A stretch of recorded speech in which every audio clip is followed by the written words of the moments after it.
them. No doubt. Little does he know. Mm-hmm. All right. You ready? Mm-hmm. All right. Awesome. All right. Welcome everybody to another episode of Stay in the Fight podcast. I'm really excited today to have kind of my partner in crime in the Akron office, a fellow special teams quality control guy, Greg. I'm blanking on your last. Greg Wood. That was ridiculous. I was thinking I went to high school with a guy named Greg Hart. I'm like, wait a second. But Greg it was a great punter in college at Valparaiso. Ended up having a few tryouts in the NFL.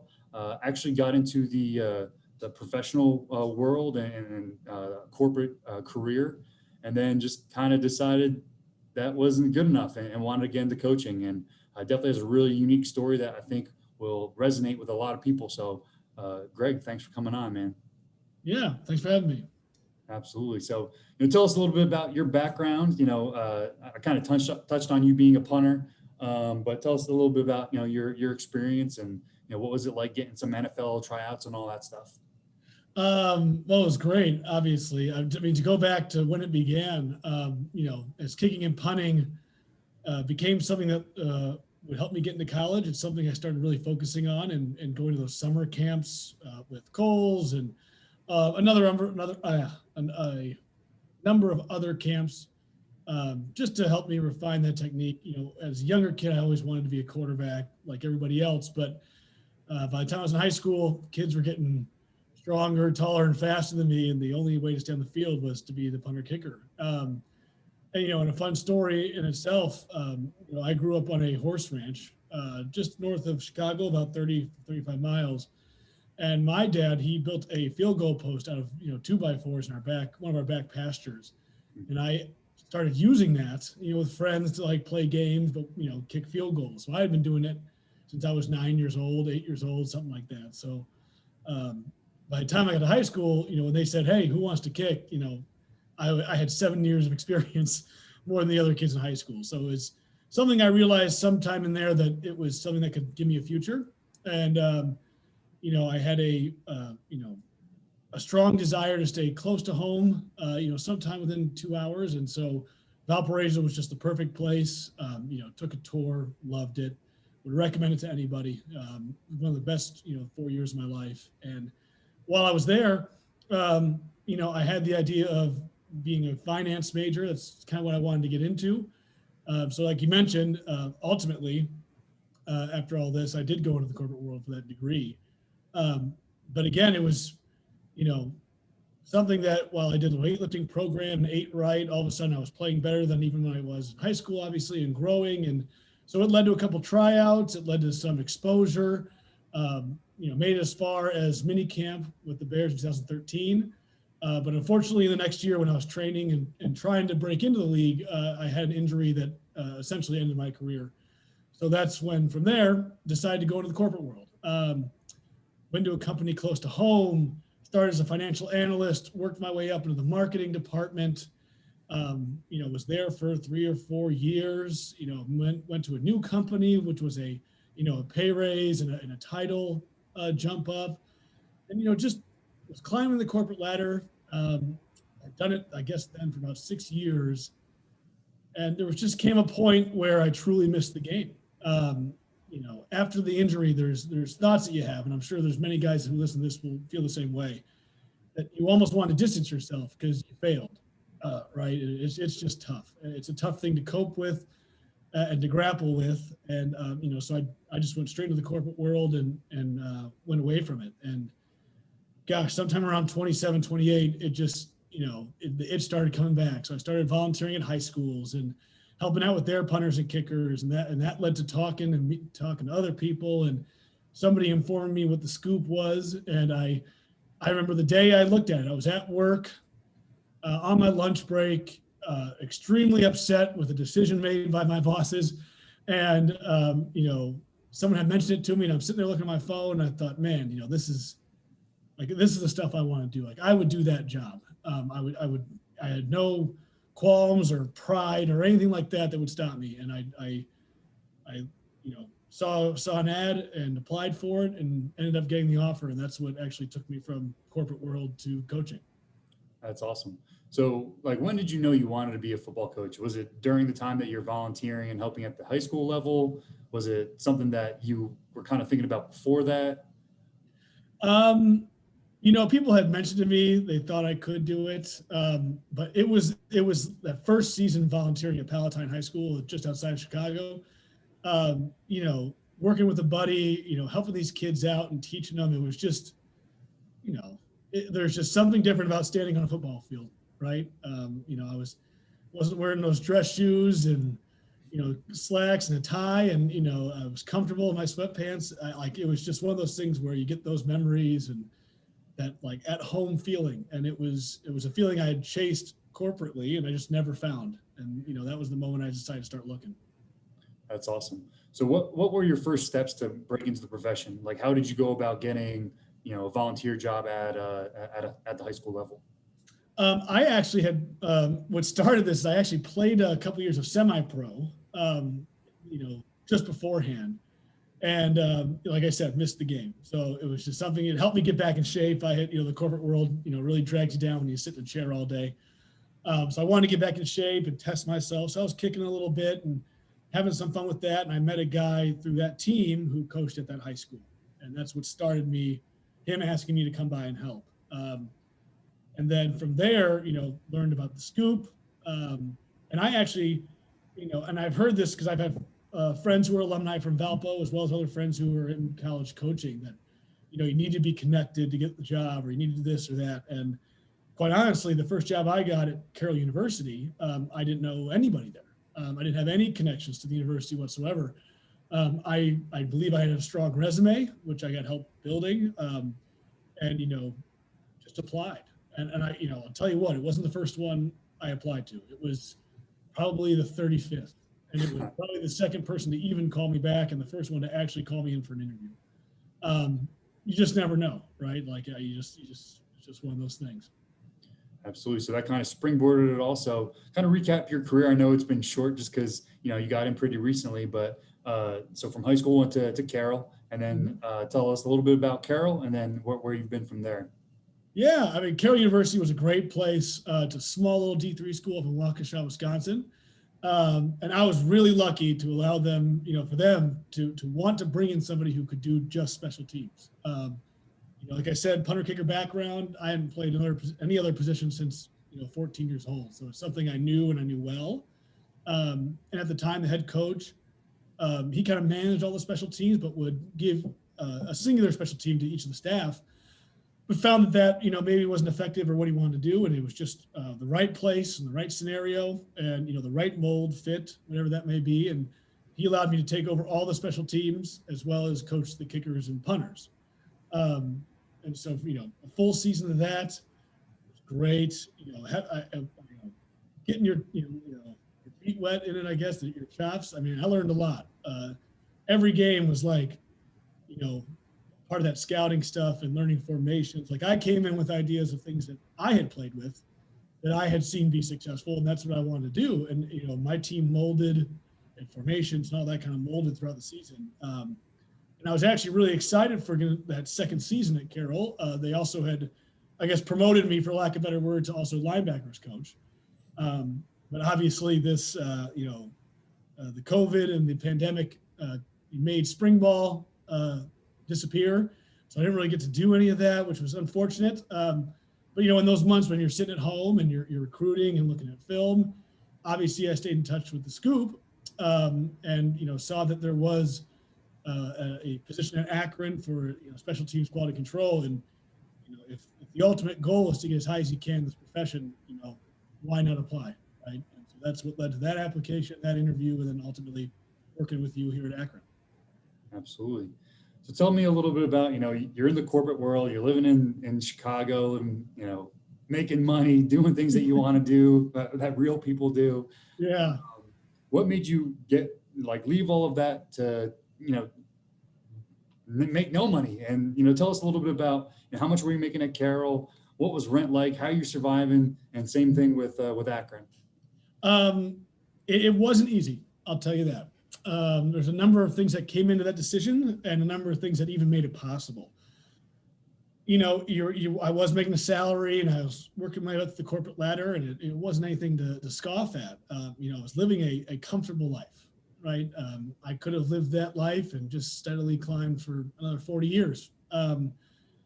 But gosh, was it just terribly mundane, and it just beats you down mentally. I can't describe it any other way. It feels like you get old fast, and I just, couldn't have any of that. That was the number one driver. Number two, and I'm sure many coaches will agree with this. You've got to have a strong woman behind you, and my girlfriend Lindsay was very supportive, and I had sat down and told her, like, hey, I know, this is a little different. It's going to be difficult because I'm going to move away from Chicago. But she was very supportive and all about it. And so that was number two. Number three, and to talk on that, the salary part, I had gone from making six figures to just, 10K pre-tax at Carroll University with no health benefits or anything like that, which unfortunately I need at this age. So it required a number of things. I essentially paid off all my debt. So, thank the Lord and knock on wood, I don't owe anybody a single dollar. And that's key. But there were times in that year that it was tough financially. I had to split rent with two of the other coaches, which made it easier. But food and, health requirements, I deliberately, for example, moved into an apartment that was, 200 yards from the office so that I could sell my car and take the money from that. It was still worth more than I owed on the loan. And so by selling the car, I could pay off that loan and have a little extra cash. And that actually gave me 4 to 5 more months of money just to pay the rent and utilities and food. There were certainly some cutbacks.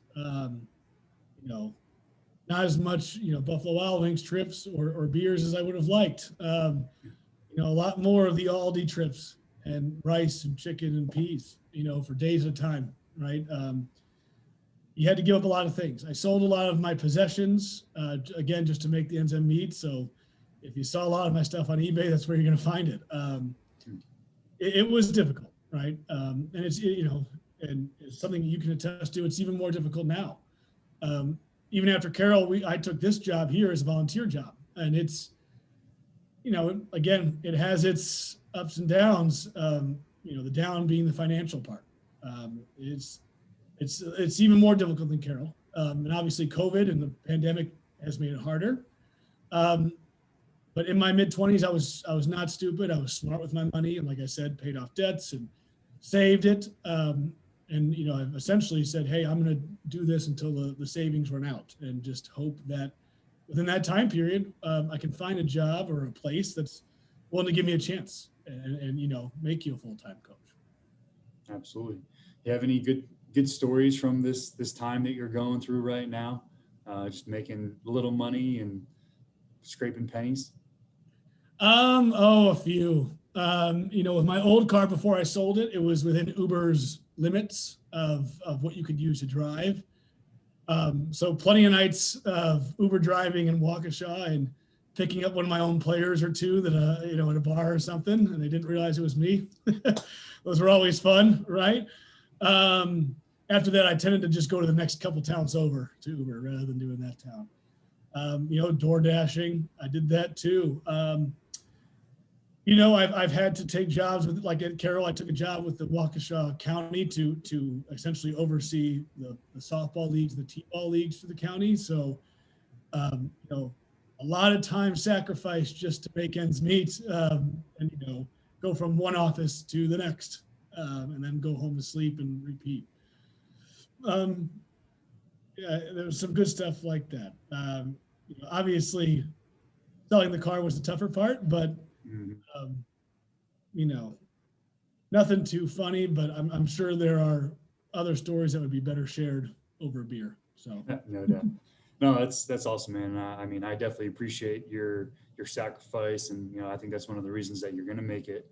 So kind of pivoting to the future, what's your dream gig, and what's your next step that in your career that you're hoping for to get to that dream?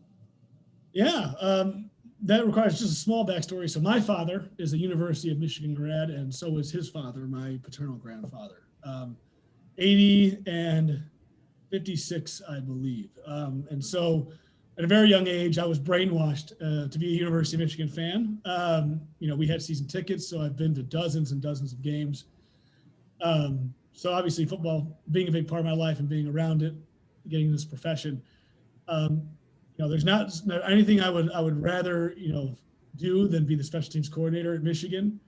And God, maybe one day becoming the head coach. Yeah, I wouldn't turn that down either. But special teams coordinator at Michigan is something that I see that's attainable and, obviously lofty, but attainable. And, there might not be a better feeling to me in my life than, seeing my father after a game at the big house and us winning or hitting a game-winning field goal. And, my dad, the alum, is the one on the field that's, congratulating me and giving me a hug. So that is the ultimate goal for me. That's awesome. Where to next? In terms of position? Yeah, just what would be the next step to attain that goal? Professionally, it's got to be, a little more understanding of the game schematically and things like that. I come in with a, pretty unique set of knowledge compared to most of my contemporaries. There's some other guys who are former kickers and punters out there in our position, but there aren't many, and few and far between. I have a pretty great understanding of what it takes to be a successful punter, a successful kicker, and learning more about snapping every day. But schematically, I know I need to just see what else is out there, study more, and understand that, to just be able to help whoever wants to hire me next, or our current special teams coordinator here at Akron. When it comes to the job, I understand that maybe another year or two of a QC is what I need to do. Hell, even longer. I wouldn't mind being an analyst either. Part of my corporate background, like I said, is the finance aspect. Within those years, I worked up into marketing, and so you're managing, portfolios of products, millions of dollars of products, and that requires not only just a financial understanding of business, but also the marketing side and selling side and analytical side, how we take data and use it to help us make decisions for our product category in order to improve profit, right? Or profit growth, margin growth. So I have a pretty, quick finger with Excel and understanding numbers and having them tell me the story I want them to tell me. And you can attest to that, right? There's plenty of times that you and I have sat there and said, okay, this formation 70% of the time, this player here, this happens 80% of the time. Those are things that I know that I can bring value with, and the hope, this ever increasing, statistical nerd version of football that is happening, both in the NFL and college. I think I can, bring a unique combination of those things, as well as an understanding, that I want to grow and become ultimately the leader, the coordinator. And so, like I said, however long it takes me to become the special teams coordinator at Michigan, I'll do whatever it takes to get there. That's awesome, man. That's really good stuff. I think you hit on some really important things that we in coaching and around athletics need to think about. We all have our specialties and the things that we're really, really good at, but also being willing to learning the things that we don't know and trying to make our weaknesses strengths. And as I said, I think, having that hunger to do that is definitely going to help you in your career. Any advice that you would give to someone, maybe they're a punter kicker who wants to get into, kicking and teaching that type of, or teaching kicking, or, someone who's been grinding in the professional world for, 10 years and is thinking about coaching? Oh, a number of things. I mean, it's going to sound cliche and sound like I'm your father, but you got to choose a path that you love. You have to. The older you get, the more I realize that. It certainly isn't easy.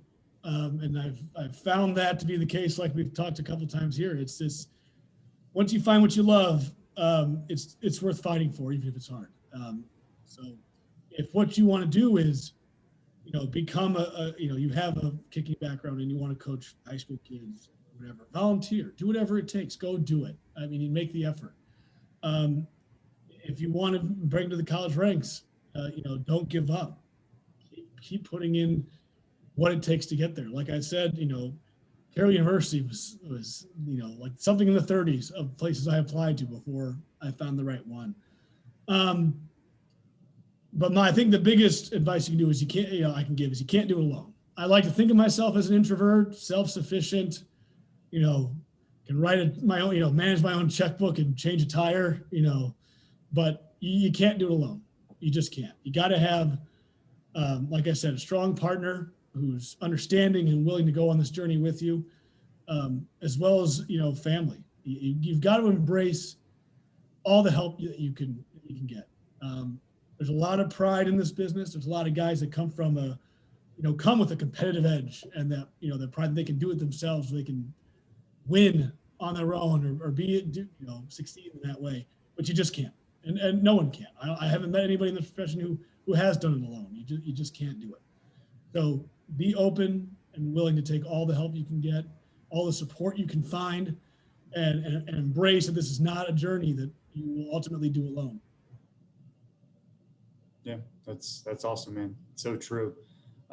Just wrapping up here, you want to give the people your Twitter handle so they can reach out to you, connect, ask you for some financial advice? Yeah, of course. It's at Coach Wood 88. 88 because it was my jersey number and I'm obsessed with it. But yeah, anybody for any reason wants to reach out for me for kicking advice, staffing even. At least I got some connections to help you there. Coaching, corporate world. I mean, anything that you need, I'm always willing to answer, and I try my best to answer every kid that reaches out to me. So don't ever hesitate to reach out. Awesome, man. Well, we appreciate you coming on, and until next time. Thanks, Coach.